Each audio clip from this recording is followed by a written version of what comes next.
Glasgow is a small town. It's kind of nestled right in between the intersection of the Murray and the James River, right in the middle of the Jefferson National Forest. Really, when you look at it, it's about the perfect environment for honeybees. My name is Junie Snyder.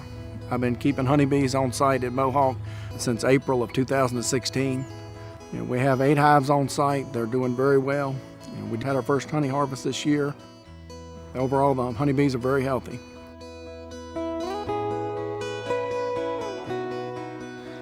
I have been beekeeping for, it seems like, my whole adult life, and I do love it. I feel that not only is it something that I enjoy, but I feel it's a civic duty or what I need to do for the community in Virginia.